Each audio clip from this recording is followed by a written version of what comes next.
In this one, we're looking at the tune There Will Never Be Another You. This tune was written by Harry Warren and Mac Gordon in 1942. Today, it's considered a jazz anthem. It's one of the staples of the repertoire, almost as much so as I Got Rhythm, which we looked at in the last two episodes. It's a 32-bar A-B-A-C form, meaning the first and third 8-bar sections are the same, and the second and fourth are different. The chords never modulate to a different key center for any extended length of time, but they transition through a bunch of key centers in a way that really facilitates melodic improvisation. Jazz musicians love blowing on this tune because the changes flow so logically. I'm going to show you a way to find some of those logical pathways. But first, we're going to focus on the one that the composer envisioned. Now, once upon a time, all jazz improvisation was largely based on the melody. As jazz musicians became more sophisticated harmonically, they started to focus more and more on the chords. In the 1920s, Louis Armstrong and Bix Beiderbecke and others demonstrated an advanced understanding of harmony. In the 1940s and 50s, bebop musicians discarded the original melodies entirely in favor of complex chromatic lines that still outlined the changes if you knew what you were listening for. Now, it's still very much the case today that we focus on the chords as a harmonic framework over which to improvise new melodies, but that should always be done with a very strong awareness of the original melody.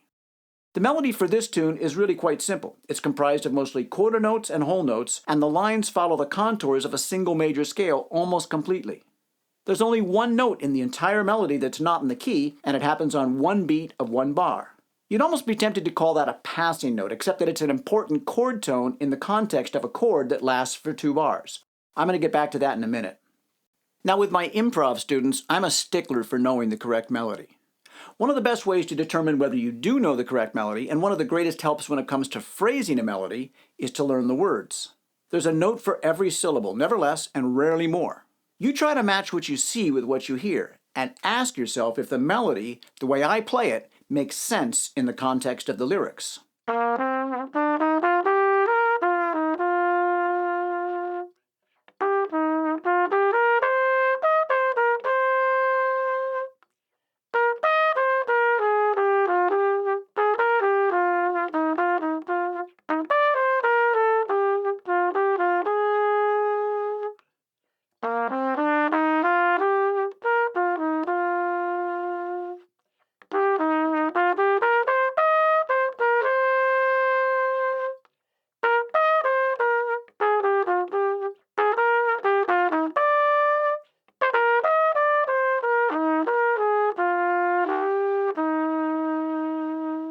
A good way to test how well the melody is ingrained in your mind is to go back and forth between melody and improvisation.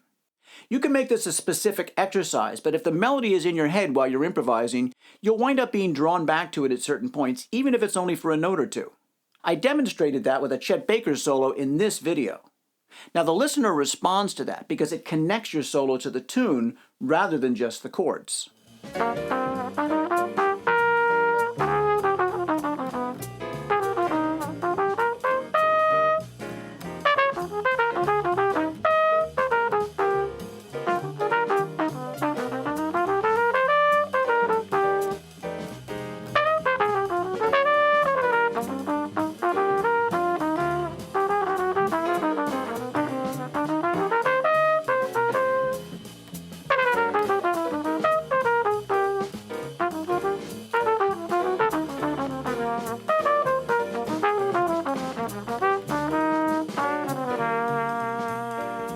So in the bars where I was playing the melody, my lines were diatonic, except for that one note that I mentioned. In the bars where I was improvising, I incorporated some of the color tones in the harmony. So what are those color tones? Well, that's what you want to know. That one non-diatonic melody note is an A natural, and it's the major third of the 2 dominant chord. When a chord tone is non-diatonic to the key, it stands out within the overall harmony. I call it a pivotal tone because the harmony seems to pivot on it. These are the notes that you feel a strong desire to play if you're restricted to improvising with only the notes of the key, and they provide a roadmap for the improviser that makes things a lot simpler. Rather than focusing on the chords or the scales that the chords are derived from, you focus only on the key of the tune and the pivotal tones within those chords. Most tunes won't have that many pivotal tones, but understanding where they occur is the key to navigating chord changes. Now, any non-diatonic chord tone could be considered a pivotal tone, but it's especially true for thirds and sevenths since they define the quality of the chord. The other two chord tones are generally not as significant because major and minor and dominant chords can all share the same root and fifth. If those notes are non-diatonic, they will take on greater significance in terms of melodic construction. But if you want to keep things simple, you could just focus on the thirds and the sevenths when you're looking for pivotal tones. If a melody note is non-diatonic, well, that would likely be a pivotal tone. The exception might be if the melody note was a chromatic passing or approach tone, which I talked about in this video. Since those notes are essentially transitory, they don't really imply a change to the harmony as much as an embellishment to the melody. As an example, the one non-diatonic note in this melody is an A natural. It's the third of the F7 chord, so it is by definition a pivotal tone. But that note could be used on a B-flat 7 as a passing tone from the root to the flat 7 as we see in the bebop scale. In that context, you wouldn't consider it a pivotal tone. If a specified chord extension is non-diatonic, that's also a pivotal tone. Now I say specified because jazz musicians will usually add extensions even if the chord symbol doesn't specify them. Now you should be aware that you can recognize when a melody note is non-diatonic by the presence of an accidental. That's not necessarily true with extensions because the accidental is in relation to the chord, not the key. A flat 9 or a sharp 9 chord extension could still be diatonic to the key of the tune. The first step is to identify any chords in the tune that are non-diatonic. Each key has 7 diatonic chords built on each note of the major scale and using only the notes of the single major scale. In any key, the quality of these chords remains the same. The 1 chord and the 4 chord are major 7. The 2 chord, the 3 chord, and the 6 chord are minor 7, and the 7 chord is a minor 7 flat 5. Since these chords are all derived from the notes of the key, they won't have any pivotal tones, so let's take them out of the chord progression and see what we're left with. The first non-diatonic chord happens in the 4th bar. This is a G dominant 7, which is the 3 dominant in the key of E flat. This chord has one non-diatonic note, the major 3rd or B natural. So B natural is the first pivotal tone and it's the only pivotal tone that happens in the first 4 bars. The next non-diatonic chord in the 7th bar is B flat minor 7.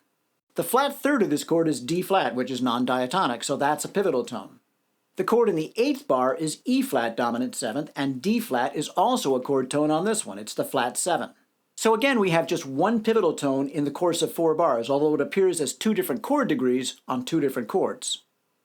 The chord in the 9th bar is A flat major 7, which is the diatonic 4 chord, so that won't have any pivotal tones. But I wanted to point out a chord progression here that we saw in the last episode on rhythm changes.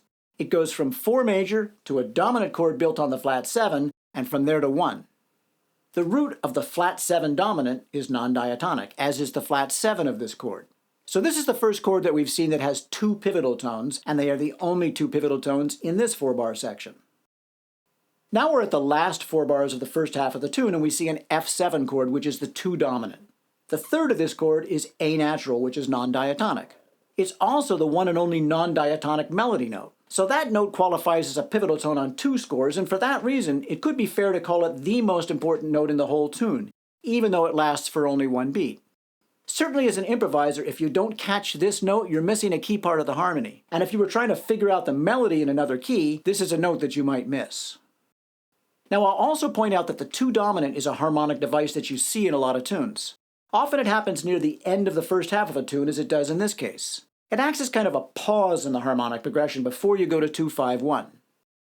The only difference between 2 dominant and the diatonic 2 minor 7 is the major 3rd on the dominant chord. So moving from the major 3rd to the minor 3rd is an important guide tone in the middle of these 4 bars. So this covers the first half of the tune, and since the next 8 bars are the same as the first, we've actually covered 3/4 of the tune. In fact, we don't see a different chord until the 5th bar from the end. This bar is a minor 2-5 with roots built on the sharp 4 and the major 7. Now this is the hardest bar in this tune for an improviser to deal with because it seems pretty far removed from the home key of E flat. Now when you come up against a chord progression that doesn't fit neatly into your understanding of the way chords typically flow, there might be another way to look at it that makes more sense. That's the case with this one, and I'm going to show you how I approach it. But first, let's look for pivotal tones in this bar. The root of A minor 7 flat 5 is non-diatonic, so that's a pivotal tone. But the other 3 notes of this chord are diatonic. A natural also appears as a pivotal tone on the D7, along with the major 3rd, or F sharp. Now you'll note that the D7 chord has a flat 9 in the chord symbol, which you might think would be a pivotal tone. E flat is a non-diatonic note in relation to the chord D7, but it is of course diatonic to the key of E flat. So we really only have two pivotal tones to worry about in this bar, but it still presents a challenge because the movement from D dominant 7 to E flat major is not where we expect a dominant chord to go, so it can be hard to figure out how to improvise a smooth melodic line from one to the next. Now here's where thinking about things slightly differently can make more sense. The most common modulation for a dominant chord is down a fifth, so D7 would logically resolve to G. The G chord can be major, but it could also be minor, and this is especially true if the dominant 7 chord has a flat 9. Now if you take a G minor triad and you add an E flat to the bottom of it, you get an E flat major 7 chord. So these two chords are closely related. So when you're coming out of the D7, if you think of your target chord as G minor rather than E flat major, everything you know about dominant resolution falls into place. We've only got 4 bars to go, and the chord progression in these bars is one that you'll see in a lot of tunes. It goes from 1 major to 4 dominant, to 3 minor to 6 dominant, to 2 minor to 5 dominant, to 1. The flat 7 of the 4 dominant is a pivotal tone, as is the major third of the 6 dominant.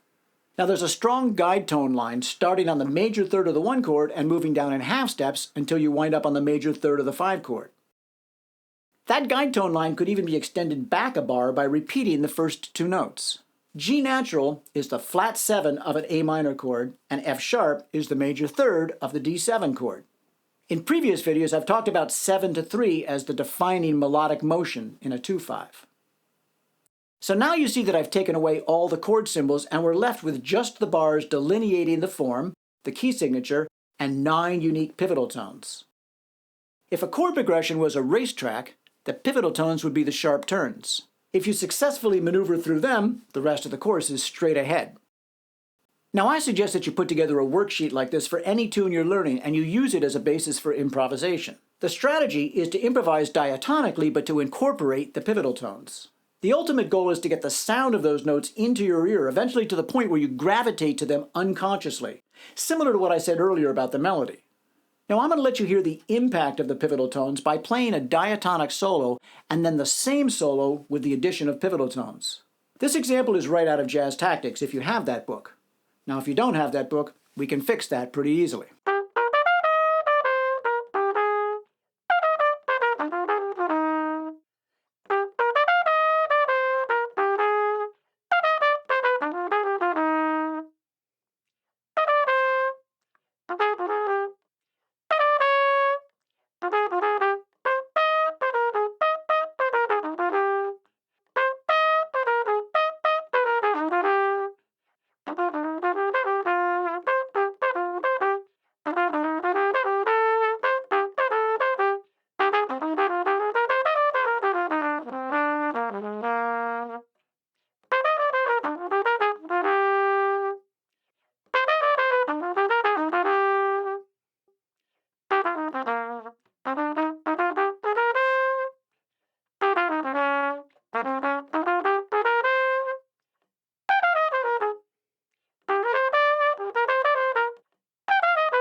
aspect of understanding how to incorporate pivotal tones into your lines is understanding where they go.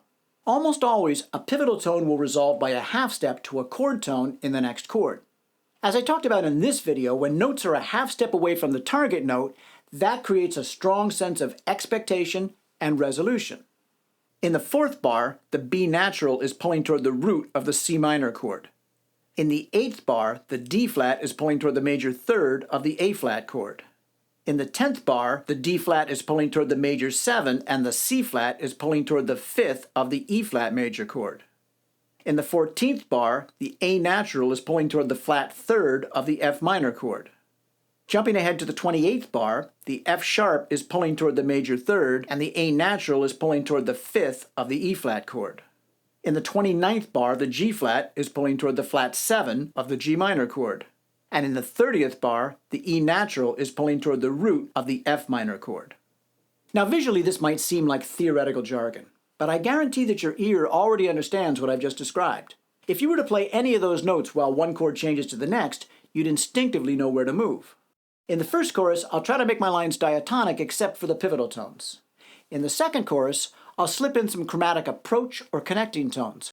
These are all the elements I need to improvise effectively: the key, the form of the tune, the melody, the pivotal tones, and the ability to connect or approach notes chromatically.